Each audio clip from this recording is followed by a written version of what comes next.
Good morning, everybody. It's a beautiful Friday morning. Oh. Yeah, ne? It's nice and cool. Nice and cool here, hey? It's flowing, it's going like the water here in Durban. The nice dirt bin, hey? You know what I mean? Anyway, guys, today's thought of the weekend, I want to call it that, is something that just dropped into my heart about the genuine and real struggle of being an African child. An African in the sense of brown-skinned African child. African in the sense of black African. And we don't want to mince around with those words, because that's exactly what I mean. That's what I'm trying to translate. There is an immense amount of pressure. You know, I was sitting this morning and I was thinking, there's so much that black kids go through that is undocumented, that is unheard of, that is unfair, to say the least. We live in a society where the world has constantly shown us and proven to us as African kids, as black kids, that we're unacceptable. And maybe my struggle or my thought might be a little down and dark this morning, but I want you to consider this, that as an African child you are raised in a social structure where your language is unacceptable even for your own education. You watch shows and television and media that is not based on the idiom of life that you understand, the traditions that you are raised in. The news is dictated by foreign nations and foreign standards. Your education is dictated by foreign nations and foreign standards. You do not learn like an African should learn. And maybe I'm speaking to a very niche and select group of people this morning, but I really don't mind who watches this. I just want you to understand the thought behind being African. We are constantly put into a corner of having to either diversify ourselves or change ourselves, including even our personalities and the way in which we've been raised, in order to fit into society, because society does not accept that which is African. That which is African is extraterrestrial, it is savage, it is different, it is worldly. It does not fit into the Western understanding and thought of what should be acceptable. So for an African to wear traditional wear or traditional attire at work, it is seen as a gimmick and not necessarily a norm. For an African in Africa to be traditionally dressed is seen as an abnormality. It's not something that we look at and say, oh wow, he looks normal today. It's something that we look at and we say, what's the occasion? We have been constantly brainwashed. Constantly, and when I say constantly, I mean constantly. It is a way of life in which we live in. We are brainwashed to believe that Africanness is unacceptable.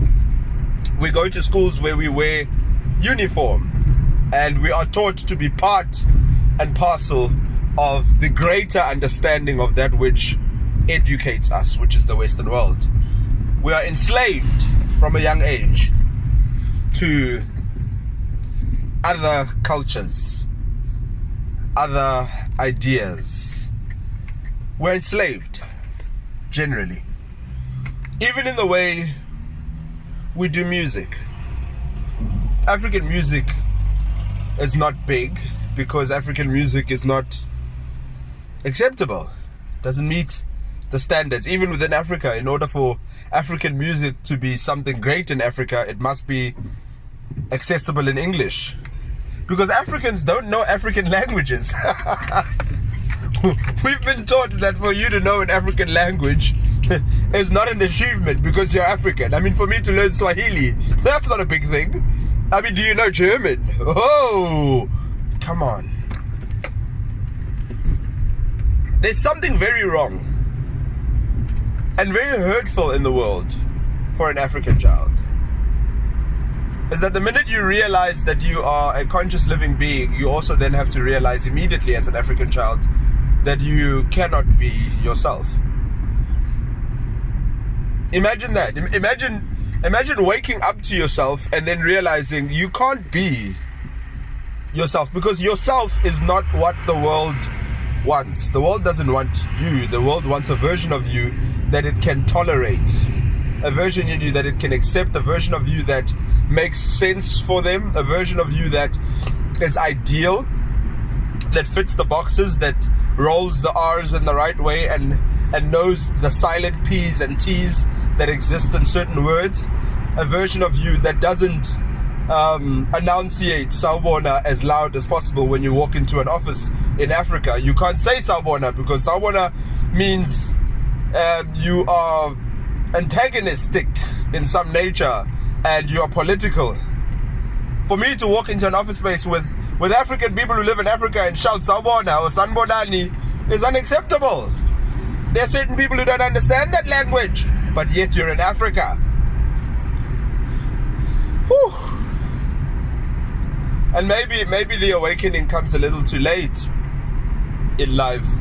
Maybe we ignore it for a long time. Maybe we isolate it and we think, oh, you know what? At the end of the day, one must do whatever they have to do to survive. But at what cost? How much does it cost for us to be acceptable?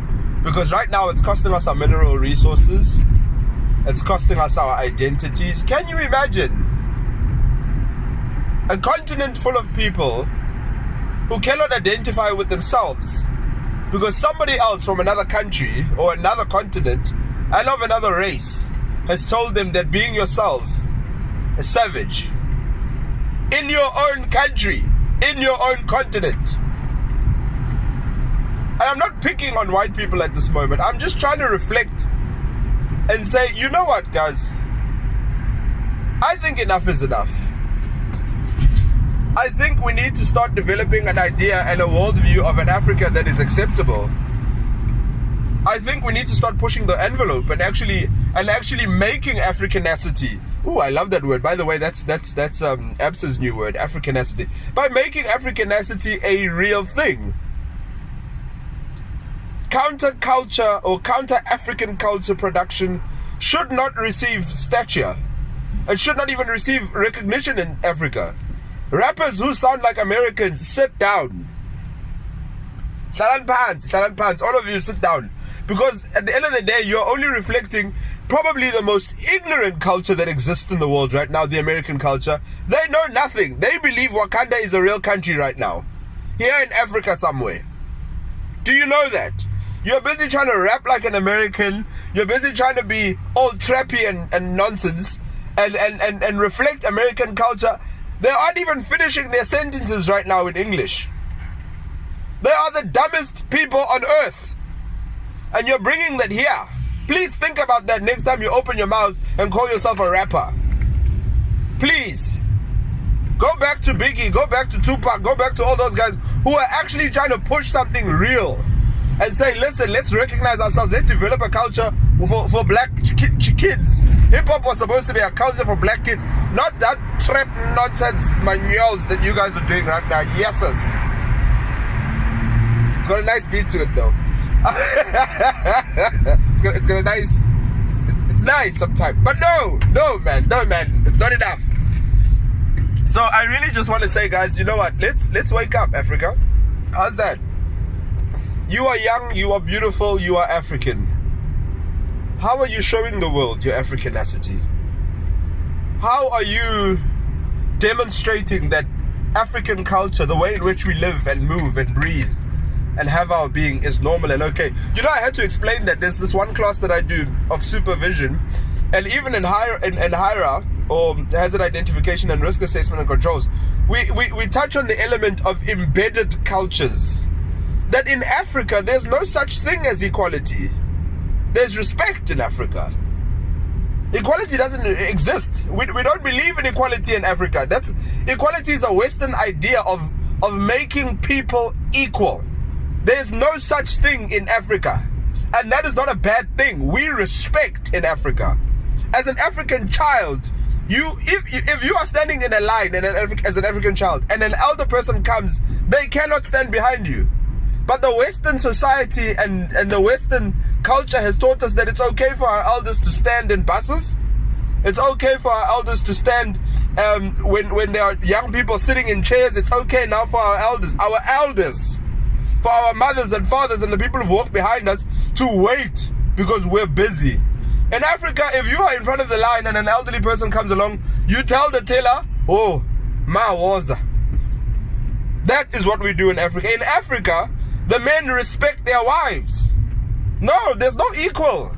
My wife is not equal to me. My spouse is not equal. I respect her, and I respect her position and her role in my relationship. And that respect is reverence, baby. It is the highest form of reverence and worship that you will find between a woman and a man. And it does not come down to equality. You will not find it reflected as an idea of equality. Not here. I think it's time for Africa to stand up and say, not here. Not in my Africa. We don't need to accept this anymore. This is not who we are anymore. Sorry, America. Sorry, UK. Sorry, anyone else. This isn't who we are. And this isn't what we're going to accept. We're not going to be some bum rappers. We're not going to be some lookalikes. We're not going to be some almost American. No.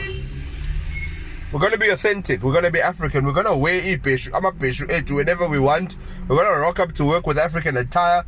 We're going to wear our big ass earrings. We're going to wear our headbands. We're going to wear anything and everything. We're going to be African. It doesn't matter where we are, because we don't have to apologize for being African. Oh no.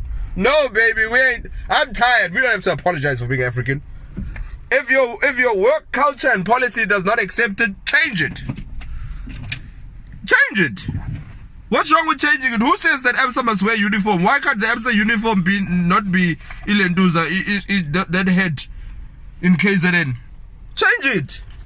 We're allowed to. It's work policy. We can change it. We sit down, we have a meeting, we say this is what we want. We don't want this blue shirt of yours. Nonsense, man. Take your Barclays and go. But do you understand what I'm saying?